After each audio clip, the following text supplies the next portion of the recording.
ঢাকা শহরে? আমরা পথ প্রদর্শকের ব্যানারে, সামাজিক ব্যানারে আমরা কাশ্মীরের পহলগাঁওয়ে যে ঘটনাটা ঘটেছে, টুরিস্ট 26 জন মারা গেছে, তারই প্রতিবাদে আজকে আমাদের একটা ধিক্কার মিছিল বের করেছি। সেই ধিক্কার মিছিল আমাদের এই সন্ধানী মোড় থেকে লালুর মোড় থেকে আমরা ইন্ডিয়ান বোর্ড অবধি করেছি। তাতে শয়ে শয়ে মানুষ এই সমর্থন হয়েছে, জমায়েত হয়েছে। কেমনভাবে আজকের এই দিনটি পালন করলেন? আজকে মন খুব ভারাক্রান্ত আছে। তারপরেও পাকিস্তান যে জঘন্য একটা অপরাধ করেছে জঙ্গিদের মাধ্যমে, তার পুরো তীব্র ধিক্কার এবং প্রতিবাদ করছি। আর সেই জঙ্গিদের চরম শাস্তি চাইছি। আর এটাও বলবো যে আমাদের এই ভারতবর্ষের মিডিয়া এমন কিছু খবর দেখাচ্ছে যেটা আমাদের ভারতীয় একতার বিপক্ষে যাচ্ছে।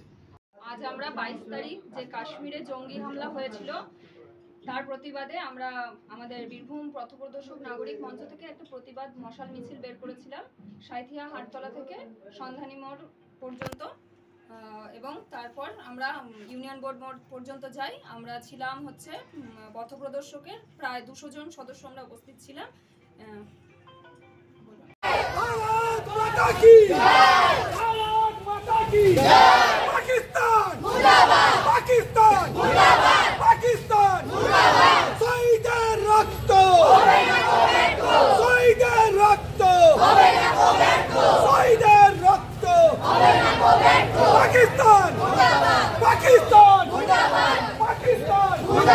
জঙ্গিদের অবিলম্বে শাস্তি